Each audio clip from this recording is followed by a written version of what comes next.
Anyway, let's talk to Rex Witherstorm. Or Widerstorm.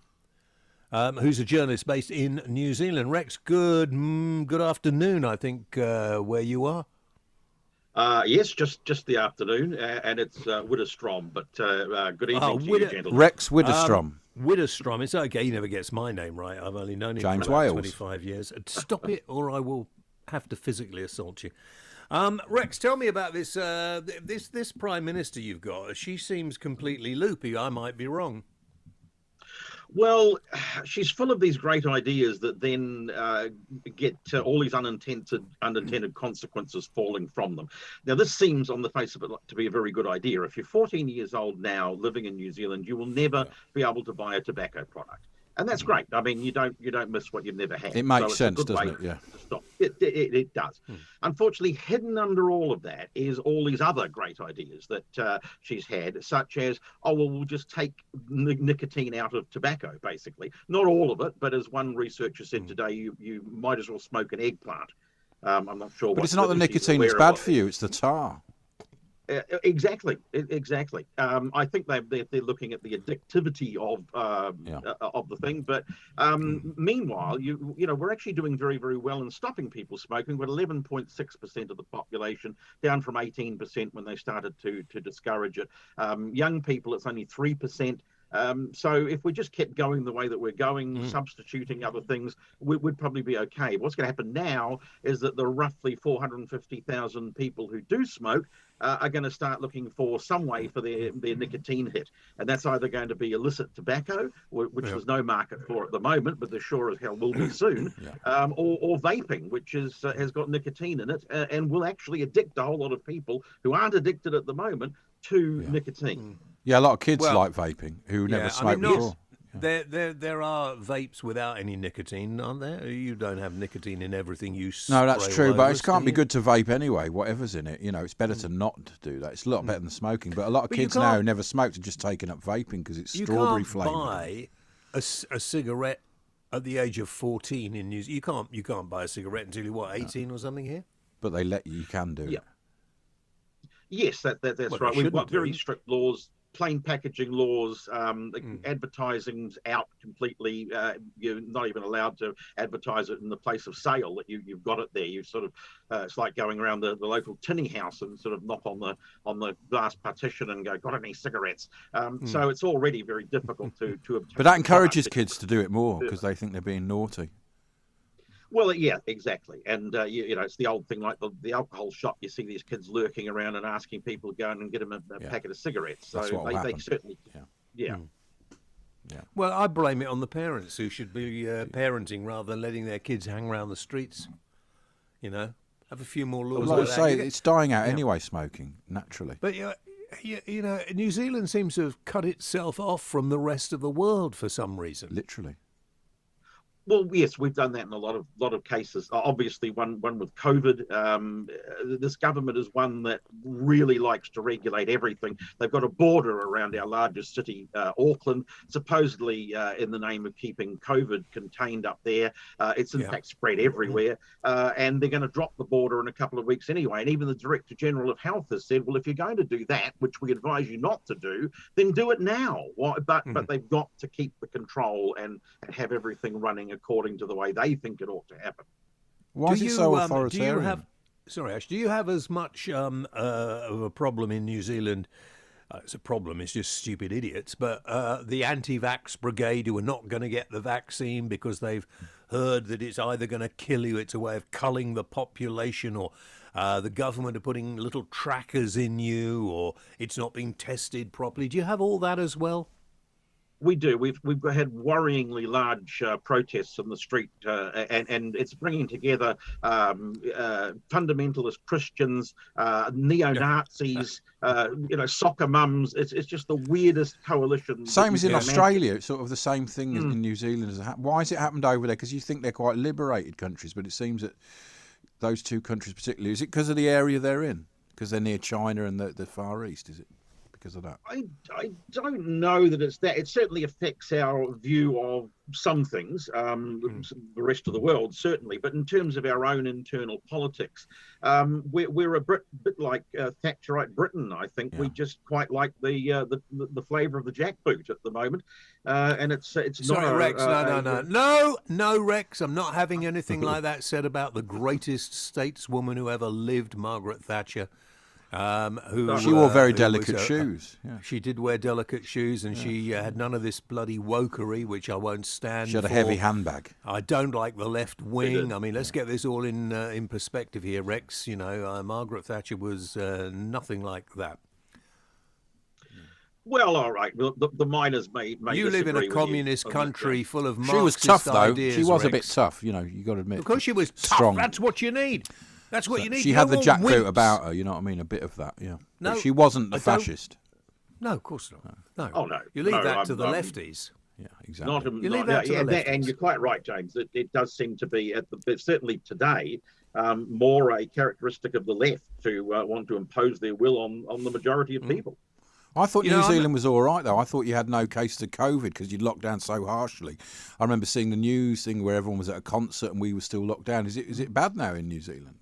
It is, and it's just been mishandling by the government of things along the way. They opened the borders too soon to Australia, not only to Australia, but that let one COVID Delta case in, and then that spread throughout the country. Sure. So they started off very, very tough, and then they just dropped the ball completely. And we've now certainly got Delta here, and Omicron is an inevitability, I think. Yeah. And I think, you know, it's not in a way spreading. Sorry, I've just drunk tea the wrong way. It's not spreading from country to country. Well, I mean, it might do, obviously, if you let people in. But, you know, these viruses just mutate naturally anyway. They do, yes, and that's something that they didn't seem to have a handle on to begin with. They thought if we shut down the original variant, we were going to be COVID-free forever. Having achieved that, they then did nothing about increasing quarantine capacity, ICU capacity, or anything else which would have helped with a further outbreak. Right, so they try and cover up the news by coming up with these new policies like anti-smoking, so hopefully the news concentrates on other things. Like today, Boris Johnson, gave birth to a... He did not give birth. It was his wife. Well, one of them did. Silly. So they cover up the news. That shows a great degree of pre-planning that I wouldn't have thought Boris capable of. To be frank. He's very clever. You know, the problem. I feel a bit sorry for Boris. If he'd only flipping comb his hair occasionally, he, every now and then, Rex, he fills in for me. I mean, not since he's been Prime Minister. Because he's pretty bad and it makes me look better. But he's quite happy to do it. Bumbles along. But the alternative to having Boris as Prime Minister, or somebody just suggested Penny Mordaunt. I'm not really sure about that, but there we are. The standard of people going into politics at the moment on all sides, it's pretty low. And then they've got these researchers and advisors who are all 10 years old, have no idea about anything. And they need to sack. But she's very popular, isn't she, in New Zealand? Penny Mordaunt. Has she got a big majority? Oh. Yes, she's still leading in the polls, although the opposition National Party, the Tories here, have just had their third, if I can keep count, change of leader since the election. And this new guy looks like he's getting some traction. So that may change in future. But at the moment, she's absolutely dominant on the political scene, yeah. Mm. Well, good luck with that. You'll all be woke. You won't be able to say junkie, or you won't be able to say alcoholic, or you won't be able to... What else can't you say? Can't a lot if you're in Scotland at the moment. That's the new thing. But just we fight the wokers off. Do you have woke in New Zealand?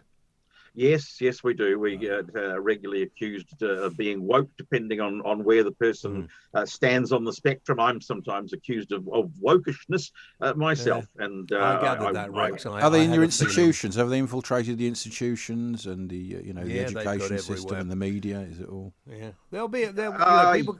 Yeah. Yes, certainly the academic institutions. But then again, when you're reliant on government funding, you have to toe the government line, I guess. So I'm always wary of being too hard on the academics. But Oh, you can never be hard enough on academics. Most of them are left wing. You can't be hard enough on them. Yeah, you know, our teachers and our university lecturers at the moment are letting our children and young people down, in my view. What about the companies out there? Are the companies very woke? Your corporations? Ooh, that's a good question. They certainly work hard to give the impression that they are. Let me put it that way. Whether that translates into practice, I'm fake, sure that a lot of people would disagree. I don't even know why they do this. I mean, it's for the shareholders, isn't it? It's like when oil companies say, "Oh, we're going to go green." They have to do it because it's part of the really. Oh, what a stupid world with stupid people in it. You know, you can't even tell someone off now. If you tell somebody off, you're accused of bullying, as I said before. I mean, I like to cut people off in mid-conversation on this show, so I'm a bit of a bully, apparently. You can't do anything that upsets Do you ever people. do university? Because we've got a guy here, Rod Little, I don't know if you know him, but he's just got, they all walked out, the students. Do you ever do talks at universities or anything? Or have you been cancelled from anything? Or No, he's woke. He's not going to get that. No, I'm saying I reject the woke label completely, but I've never been awake to anything that's going on. Just look at my my history. But yes, I've given lectures at universities, mainly on journalism related issues. I haven't had the privilege of being cancelled yet, but perhaps I need to try harder. Yeah, you do. Yeah. I mean, I've been cancelled everywhere. It's wonderful. Yeah. You feel so elated when they say, "I'm not having that James Whale around. He's such a rude man." Oh, you feel so good. They don't like the debate anymore. They don't. There's no such thing. No. Usually said about me in newsrooms more than universities. Oh yeah, I don't care what colleagues say about me. I'm rude about them on the air. I mean, that Nick Dubois keeps texting our producer. I mean, have you heard his show on a Saturday? Sometimes, yeah, he's very good, isn't it? It's a very good show. Really? I better have another listen to it. I mean, he's a flippy. He was a politician who didn't get in. Well, with one of those haircuts that never changes. Yeah, it's stuck on. Yeah, wears a suit every day with a tie. I mean, come on. Yeah, you're right. Man. So sorry, Rex. We're going off the point there. Just occasional have a go at some of our colleagues. Yeah, man. And didn't Kevin O'Sullivan live in New Zealand? Well, we had a New Zealand producer. We've had some good New Zealand producers and some bad ones as well. Which News? Oh, we've had a couple. Linda. Was and it Ed? Linda? Yeah. What? Ed? Yeah. What happened to Linda? Yeah, she moved back to New Zealand. She's got a B&B, quite a big one, and she got married to a toy boy. Did she? Yeah. I always thought something going on between you and her, but anyway. Yeah, if you look for Linda, I don't know what her other name is now, but look out, give her our love. Of course, we always think of New Zealand being a very small country, but it's not, is it? Well, it's 4 million people, which is it is small, Well, it's a big country, but small population, isn't it? Yeah. Yes. Is it landmass wise bigger than Britain? Yes, I think that's correct. It is. So we've got a lot of open space here that you don't have there. And was there different reactions to the vaccine from different communities? Like the Maoris, did they have a suspicion of the vaccine? Did they? Yeah. Mm. Yes, there's very low uptake rates in virtually every geographic area with a large Maori population. So there is a great degree of suspicion there, unfortunately, about the vaccine amongst Maori.